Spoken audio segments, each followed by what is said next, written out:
Full house here for episode 10 of the No Limit Sports Podcast. Sports Plug 757, News 3 producer Brett behind the camera here, and we are talking Commanders. We have a week to go until they kick off training camp, guys, and obviously the big headline right now, Terry McLaurin says, hey, there's been no discussion, disappointed, frustrated, hasn't been the negotiations that he wants. Don't blow up a good thing here, right? Not what you want to hear from your top receiver. No, definitely not. No.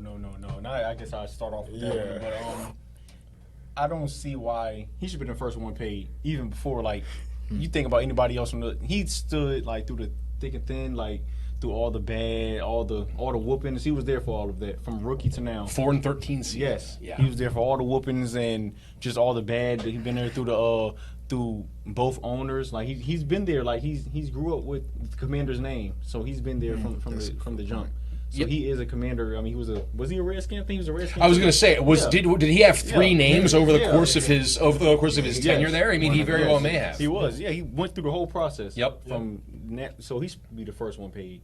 I mean, the first one. It should be no question. Well, it's funny. Piggybacking on what you're saying, I have all these stats written down here, but the last note I have is let's not overlook how he represents your franchise. Yes. And that may be the most valuable thing of all, bringing those numbers. He's a package deal, right? No, Yes. absolutely. Yeah. Package deal all in one. I mean, not, being particular what my team is, us all being, three of us being NFC fans, one being an AFC fan, not being particular what my team is, but yes, those whippings that he was a part of, yes, I have a lot of respect for it. And, in that time, even when we did win or they kind of fell short, no team went on to that field not planning for Terry McLaurin or, Scary Terry in that sense. So, it's a really radiating feeling to be around a receiver like that can, be that headliner. Like you got AJ in Philadelphia and so many more. And now he's got another name over there, which kind of turns it up a little bit, turns up the heat, because now it's okay, I'm trying to get towards this amount of money that I'm looking for. But also we just brought in another household name as well, a pretty big name as well that could, pretty much well be a big factor in this. So I'm not sure if that's what the emotional side of this looks like or what, but I'm looking forward to see how this pans out for Terry, for sure. Yeah, that's a lot of good points, Drew. I think y'all talked about how he's been a part of all the whoopings. He's been there for the ups and the downs. He has produced in his time. At all this time he's been there, he's been on the field, he's been available, and he has produced. He's actually led their team for the past 6 years in reception and reception yards. And so having a guy like that, especially with a young quarterback, to me is pivotal. You have to have a guy in that locker room, especially as you drafting, and bringing in new pieces, to be able to tell them, hey, this is the depth you need to get on this route, or keep your head in the game after a drop or whatever it may be. And so he has made many clutch plays to win games, to get them into positions to win games too. So it doesn't. I'm kind of shocked at this point that he's not paid. I was watching kind of a little bit on it, and you can see he's very emotional. Like he said, him and his wife, they bought their first house, around over there, just to be around. He's kind of sold out for the city. He's on a when it gets to last year's of a deal, it's players are hesitant to play on that because health, I think. Right. People will take it for granted, but it's not a given, especially guaranteed money is big. Yeah, exactly. And so you just got to kind of take care of, one of the cornerstones, I would say, of your franchise. That's kind of how we started off, talking about how he's been there and just they've been able to build, around him. And now he's went through all the quarterbacks. He finally has, one that looks like, he's going to be, for the next 15 years a problem. And so it's just, I know that he wants to be a part of that, and just to see, him not being taken care of is kind of shocking. So I'm kind of, I got a question. I'm hoping that, they end up, paying him. Yeah. But that's a really, to me, I'm just kind of surprised at that move, especially bringing in other pieces while doing it. Sure. This is a question for all you guys as well. Is it normal that that star receiver, the ones that has these accolades, or is giving that much to the team, that much to the city? I mean, is it normal that they kind of end up in these situations? Is this a thing now where over time, times change now, so we have options. We have. Right. I'm not used to players like this being in situations like this, coming off of seasons like that where they really contributed in high fashion, and now they're on the block of I guess not being able to come in agreement with one another, whether it's the player looking above their means, which I don't think anybody thinks that right now about this situation. But, again, them meeting one another in the middle, is this like something that you typically see often, or? I think it's not uncommon. Yeah. You know what I mean? I don't think like not everybody does it. I think you have to have a certain level of star power to have it. And you were talking about production, Dom, and to go off that, let's talk about that production, right? 5 straight seasons of 1,000 plus receiving yards, 13 TDs last year, which was a franchise record. Hasn't missed a game since 2020. I mean, you want to talk about Mr. Reliable. I mean, he's like football's Iron Man at that position. I mean, that's pretty. Yeah, that's what. And 3 playoff touchdowns too last year. And age comes into this sometimes, but make no mistake about it. 2 of those 3 touchdowns were catch and runs. Stand on the sideline at Detroit. My man caught it way up there, ran right past me all the way to the end zone. I don't remember the yardage. It was over 50. It might have been over 62. Yeah, like the double move to win the game on Cincinnati, like 50 yards. Exactly. He's not slowing down. So age. I mean, I know what they're saying. He said it yesterday. He goes. I feel like age is there's data, but it sounds like they think I'm out here with a walker and a cane or something like that. But man, that's crazy. But he's 30. I'm 30. Yeah. Well, it gets worse, buddy. Absolutely.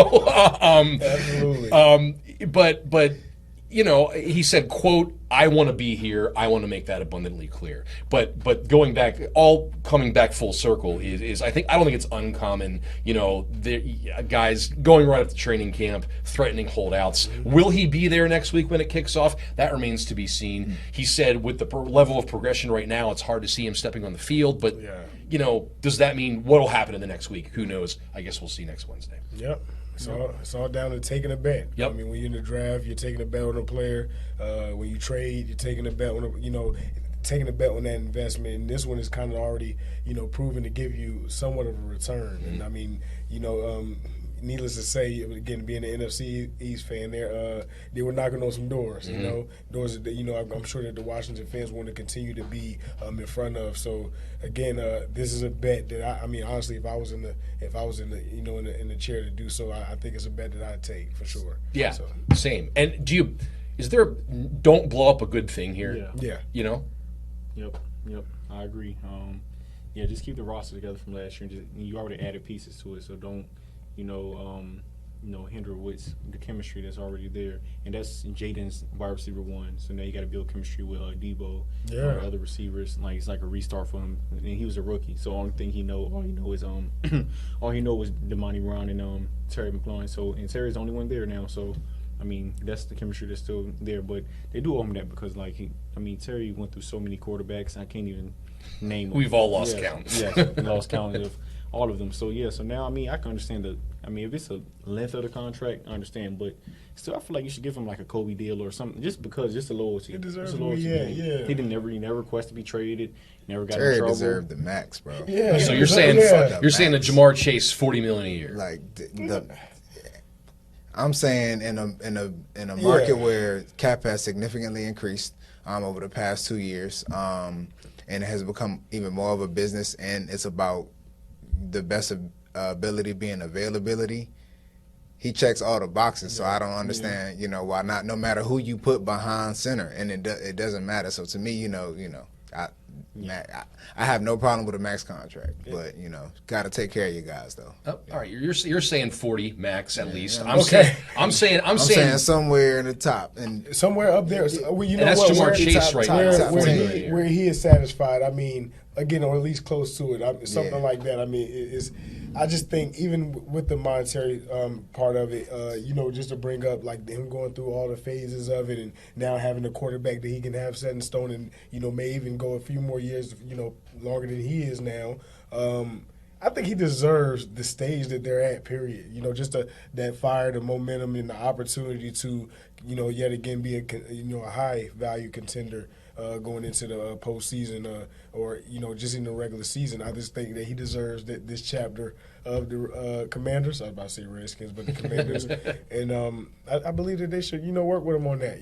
Just see how that goes for sure. He doesn't want to go anywhere. Deal, it's working. Yeah, it's working. Exactly. It's not so many corners that can say that they have seat belted or held Terry McLaurin in one spot. He definitely does what he wants to do when he wants to do it at the right time. So, hey, we'll see. 8 receivers make $30 million a year or more on average. I think he should become the ninth. No question. Should be in no question. 30 and up. No Yes, question. Yeah. We're just getting started here on No Limit Sportscast. We're just getting started here on No Limit Sports Podcast. We're back after this.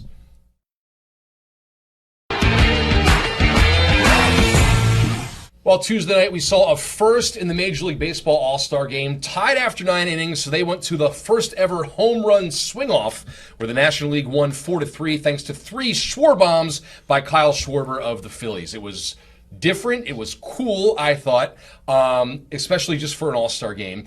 And it begs the question, I think it sparked with us when we were talking, guys, about, overtime and extra innings, whatever those situations are, and the rules. And what rules would you guys change if we were all in charge of a particular sport to make overtime a little bit more exciting or cutting edge? And when I brought this question up, Key, before I even got the sentence out, said, I'm going first. So you have had me on the edge of my seat, buddy. All right, so I want to start off with number one, definitely the NFL. The NFL has to, they have to change it. They have to change it. Just like, I like waking up.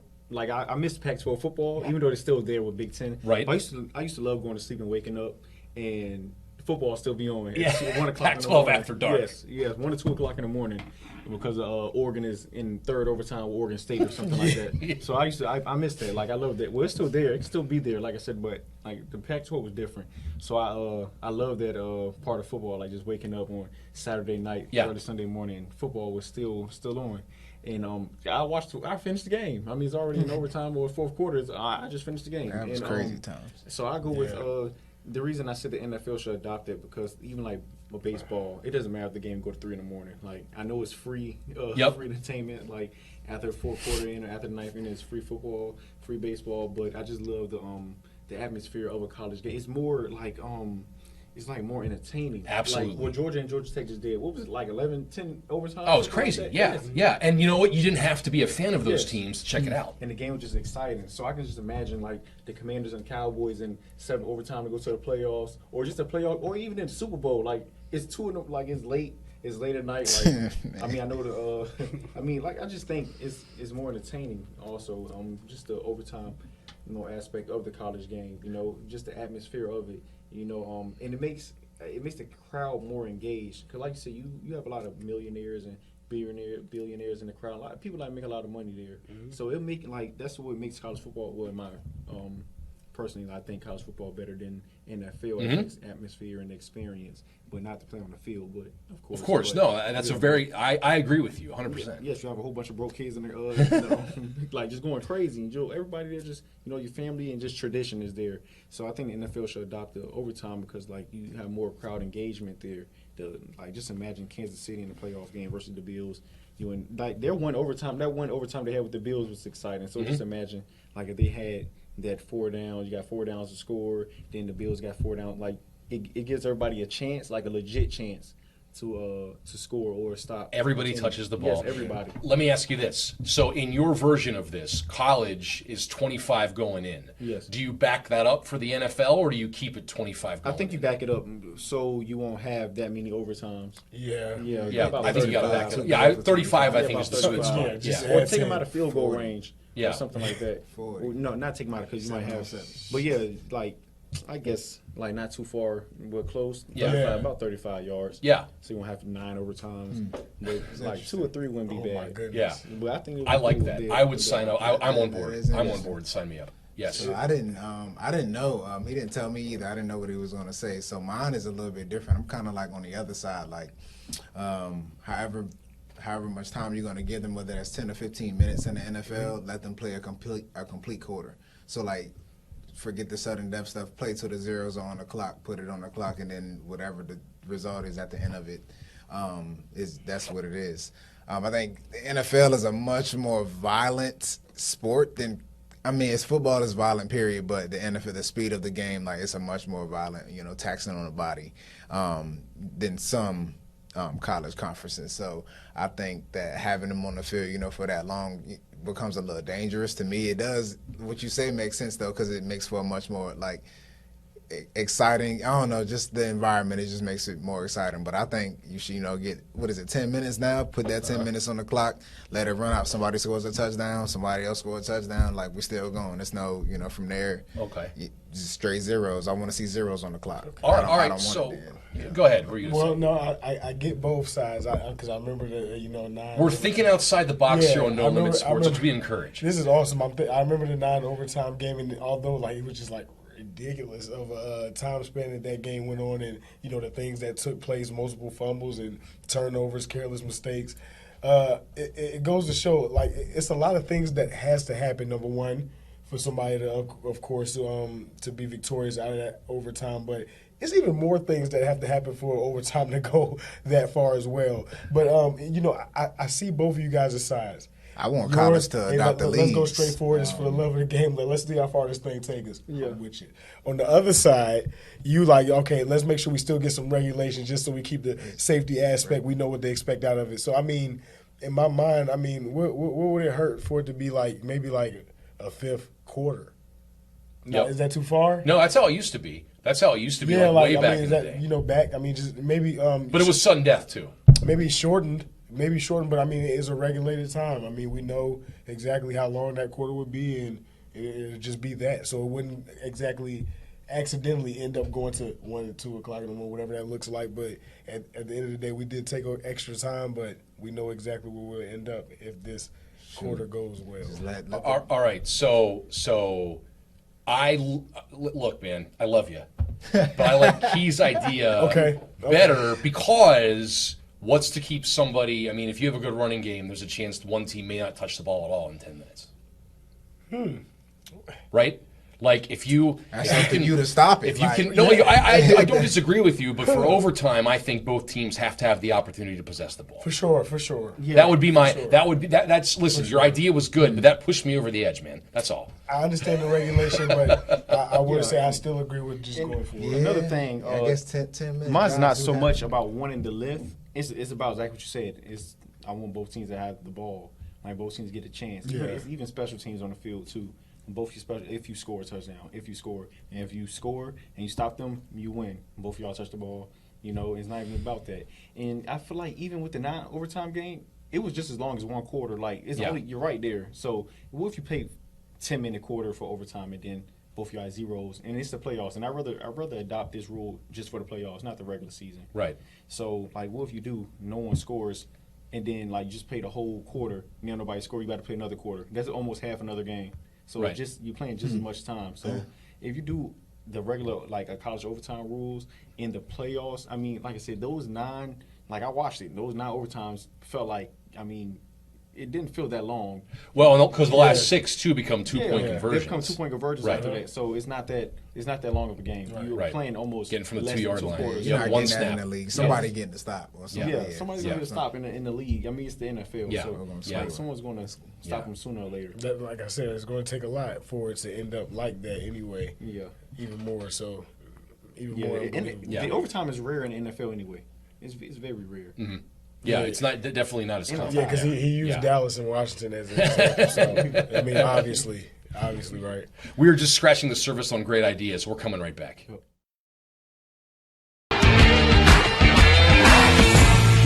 Keeping the chatter going about potential overtime rule changes as determined by the No Limit Sports crew here. Yeah.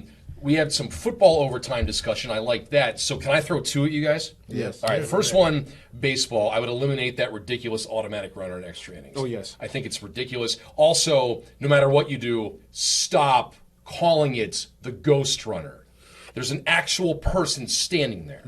Ghost runner was for when you're playing in the backyard as a kid. You don't have enough people. Ghost runner on second. I'm going to go back to bat. There's an actual human standing there. Okay, pet peeve of mine. So use the term correctly. Exactly. I like that. Exactly. I like that. But so eliminate that, and if you're insistent on having it, add it after the 12th inning. Mm-hmm. So if it gets to a 13th inning, then you add the automatic. Change, yes. You know what I mean? Yes. I just don't like that guy on second without even doing anything. I just don't like it personally.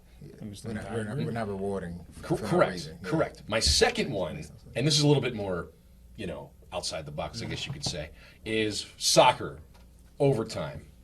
I think shootouts are a stupid way to determine the winner in a soccer game because it really doesn't determine the better team. I will say this. 1 5-minute overtime period and both teams pull the goalie. No No goalie. That's smart. No crazy. goalie. You got it's 10 on 10, no goalie, and it's not sudden death. So it's decided on the field, baby, by the guys who do most of the So work. what you're gonna do with that is create a whole new sport. Far. Yeah, what you're gonna do with that is create a whole new sport, I believe. It's going to be even more exciting. I mean, of course, overtime is exciting to watch, but I mean, when you take the goalie out of there, I think that thing is going to be a real show to see. Yeah, Kicking seriously. 80 It goes from yards. 0-0 and ends 8-7. Come on, what are you doing? On first contact, I'm going for the goal. I'm going straight for it. And Yeah. So, but I mean, I think that'll be cool, and it's just like opportunity. Talk about of course. innovation. Again, you get Innovation. both teams to get a chance to battle it out for that extra amount of time. I like what you said, and that's very important. It doesn't decide who the better team is, and overtime. Of course, we already know. Like they went through the game, it was close. These are close, close and competition teams. Okay, Yeah. we get that. Let your playmakers make the plays. But of course, setting it up in overtime, I think they should definitely No keep it in mind goalies. that whatever structure that we do use, whatever the sport is, it definitely shows that this team is still better in some way, shape, or form. Sometimes I feel like we are able to walk away with that question unanswered, and sometimes the winner isn't maybe better at the same. But again, I like what you said. The structure needs to be where, hey, this team still went the extra mile, took the extra time, and this is what happened. You know what I mean? And while the other team had the same opportunity to do so, they just came up short on that, unfortunately. So I think that's important. All That's right, important. we got to put Drew on the spot here. Drew, of all the 4 ideas that you heard here, tell us which one you would pick if you could enact it today. No wrong answer, and we're all I thick-skinned already here. know I lost. Off you go. The overtime, let's see. Overtime, this is a big one. I mean, it's a really big one. I'm sorry, that's the one I was the most invested in, stipulation of how overtime go. And you saying which rule would I Which change? rule, one would I which go of the with? 4 overtime rules you've heard best. today would you put pen to paper on and sign it into law? What are we going with? Well, only because all of them were great. All of them were great. All of them were, well, the biggest one for me, honestly, because I remember when the time was where both teams could touch the ball, and that's really big for me. So for it to be now where, they get, a chance for a team to shut them out early because they've been successful doing what got them into this overtime. They scored, obviously, at the last moment. That's cool. But does the other team get the chance to do the same thing just off of black and white? Is there a possibility that this team can get a chance to prove themselves? And I think that's the one that I'm most stuck on right now. So I'll probably say Keys. But again, despite all of Bias. that, all of them. Well, we'll are go. great. We'll split a bottle of something because Yeah. now we're not going to recover from that's it. all of great. them are going to be great. But I mean, it feeds all the teams. It feeds all, and not all the teams, but all the sports. Yeah. When you talk about that, it was so general, and I'm all about that. So I mean, again, the overtime is really big. Although we don't end up there a lot, for the teams that put in the work, put in the effort, and they end up in those types of moments, it should be a grand scheme for how how it's dictated who's better and whatnot. That was fun. It should be good. Absolutely. That was fun. That was a good one. That was a fun. good one. Hey, one thing before we get out of here, guys. Let's also talk about what Mike Lennon's doing next Sunday up in Williamsburg. His Legacy Women's Football Clinic and Showdown. This is going to be awesome, right? It's from 2 to 6 at War Hill Sports Complex. And any female ages 10 or up, 10 and up rather, excuse me, can participate. They're going to have games. It's going to be a family-friendly environment. They get a swag bag if you take part. I think it's going to be awesome. And I know Coach Lennon is really big on growing the game. His daughter, Kristen, I believe, used to be, or still is, I'll check on that, a professional women's football player. So I think it's really cool. He's trying to grow the game and cross the gender boundary here and get women more involved in Gotta start football. to innovate. I think it's really cool. Absolutely. He's one of the headliners, they help do a lot in his area, come back and now he's doing really great things over at William and Mary. I love what he's able to do, and with that, I guess with that side of football becoming so big now, I think it's such a good time, and obviously he sees it just like everyone else. Again, we're going to be having an Olympic sport coming up. We have to stay with the times, and for us to have people to be able to come back that gave a lot to the game, got a lot from it as well, and be able to pass that on and share it, not with just guys but girls now. I mean, hey, and I think he's a guy for it. So, I'm just very respectful for a lot of things that he do. I love, Mike London and all that he stands for. So it's going to be really exciting to, see how that unfolds. I know it's going to be really good. Yeah, I think so too. I think so. Final thoughts, guys? Yes. Sorry, you go ahead. No, you got it. All right. Yeah. Yeah. Just shout out even what Mike London is doing. Like shout out to him and shout out to Pivco for bringing girls flag football into the league. Yeah. So all of the Peninsula teams have a girls flag football team. Everybody's recruiting. Yes. And also shout out to Sayed and CG McLean. We partner with them. We now have a girls flag football team, travel team. Awesome. And we partner with the Powerhouse Elite. They have two teams at the PD Powerhouse, and now they have the Powerhouse Elite Travel flag football team. We have our tryouts on July 22nd, so that's going to be nice. And shout out to our the Plug Boys 6U. Yeah. We're heading national champs, right? Yep. Or national championship. They're going. To Houston next weekend. We're headed to Houston. Yes, Lord. Yep. So shout out to Coach Lowe and Coach Chris is out to sea with the Navy right now. So shout out to our guys and good luck.